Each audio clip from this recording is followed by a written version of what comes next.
અને ભાઈ અત્યારે અમે આવી ગયા છે, હું જ્યાં નાનપણથી મોટો થયો, મારું ઘર એ છે આ રાજ એપાર્ટમેન્ટ. અહીંયા સેકન્ડ ફ્લોર છે, એમાં હું રહેતો હતો અને એમાં જ હું નાનપણથી ક્રિકેટ અહીંયા રમ્યા, મોટા થયા. અને અમે યાદ આવે છે લગ્નના 6 વર્ષ અહીંયા રહ્યા છે ભાઈ. અચ્છા હા, તું 6 વર્ષ રાઈટ. અને ભાઈ આની તો યાર યાદો ક્યારે ના ભૂલાય, હા. અને અહીંયા એટલું ક્રિકેટ રમ્યા છે આ ગલી પર. અહીંયા કેટલું ક્રિકેટ રમ્યા છે. અંદર જવાના સેકન્ડ ફ્લોર પર અમે રહેતા હતા.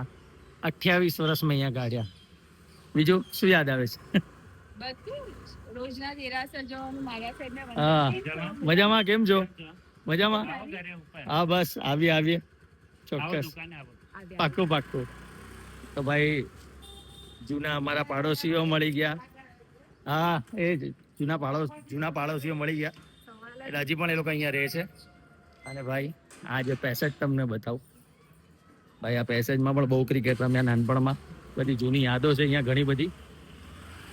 એટલે અને બીજી મેઇન વાત, જ્યાંથી હું ક્રિકેટ શીખ્યો, જ્યાં અમે તમારામાં તાકાત હોય એટલી ફાસ્ટ નાખવાની રબર બોલ. દર રવિવારે 3 વાગે બધાને બોલાવવાનું ચાલુ કરી, સાંજે 7 વાગ્યા છે 7 નો ટકોર આવે ને એટલે બધું ક્રિકેટ નું ગ્રાઉન્ડ આવ્યો ખાલી એ જગ્યા છે. અહીંયાથી બોલિંગ નાખતા અને દિવાલની આગળ સ્ટમ્પ મૂકતા અને બેટિંગ કરતા. અને અમારી બારી પડતી ત્યાંથી અમી મને જોતી. શું કે છે?